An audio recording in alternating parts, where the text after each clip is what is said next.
Hello friends, তো জায়গাটা দেখে তো বুঝেই গেছো কোথায় এসেছি।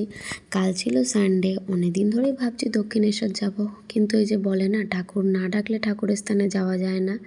তো মা হয়তো ডাকেনি, কালকে বিকেলবেলা হঠাৎ করেই বললাম যে চলো একটু দক্ষিণেশ্বর থেকে ঘুরে আসি।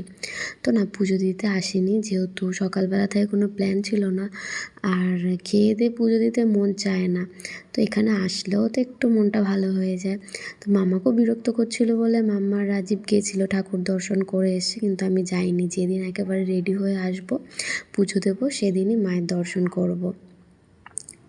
আর এখানে স্কাই ওয়াকটা তো খুব সুন্দর হয়েছে, মানে দেখেও মনটা ভালো লাগে চারপাশে। আর কালকে যেহেতু রবিবার ছিল, একটু ভিড় ছিল কালকে। তো যাই হোক, ওরা মা দর্শন করে আসার পরে আমরা একটু গঙ্গার ঘাটেও গেছিলাম।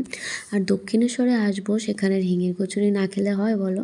তো যাই হোক, খেয়ে দিয়ে আমরা বাড়ি চলে এসেছিলাম। তারপরে চলো অপেক্ষায় রইলাম কবে মা ডাকবে, গিয়ে ভালো করে পুজো দিতে পারবো। তো চলো, টাটা, বাই।